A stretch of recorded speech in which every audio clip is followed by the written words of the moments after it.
सीता और गीता एक छोटे से गांव की दो सहेलियां थीं। बचपन से ही उनकी दोस्ती पूरे गांव में मिसाल थी। दोनों एक ही स्कूल में पढ़ती थीं और एक ही बेंच पर बैठती थीं। उनका स्वभाव भले ही अलग अलग था, लेकिन उनकी दोस्ती में यह भिन्नता कभी आड़े नहीं आई। सीता शांत और पढ़ाई में अव्वल थी, जबकि गीता चंचल और खेल कूद में माहिर थी। दोनों एक दूसरे की खूबियों की तारीफ करती और कमी होने पर सहारा देती। एक दिन स्कूल में खेल प्रतियोगिता थी। गीता ने दौड़ में भाग लिया, लेकिन दौड़ते वक्त उसका पैर मुड़ गया। वह जमीन पर गिर पड़ी और बहुत दर्द में थी। सीता ने यह देखा तो वह तुरंत दौड़कर गीता के पास गई।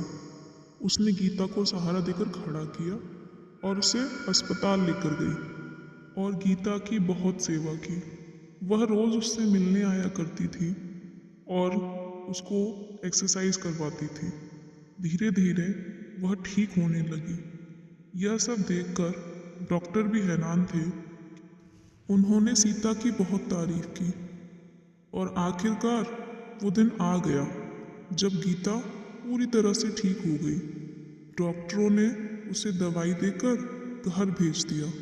इसके बाद परीक्षा का समय आया।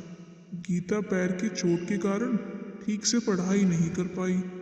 सीता ने उसकी मदद की और उसे हर विषय को समझाने में दिन रात मेहनत की। गीता ने भी अपनी तरफ से पूरी कोशिश की और सीता के साथ मेहनत की। आखिरकार परीक्षा के परिणाम आए। गीता ने परीक्षा में बहुत अच्छे अंक प्राप्त किए और यह सब सीता की दोस्ती और मदद का नतीजा था। सबने उसकी खूब तारीफ की और उसका हौसला बढ़ाया। समय बीतता गया, लेकिन उनकी दोस्ती और भी गहरी होती गई। दोनों ने एक दूसरे के सुख दुख में साथ दिया।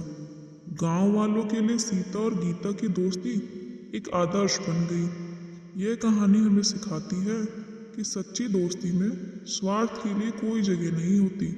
यह निस्वार्थ प्रेम, समझ और समर्पण का ही दूसरा नाम होता है। प्लीज़ मेरे चैनल को लाइक, शेयर और सब्सक्राइब करें। Thank you.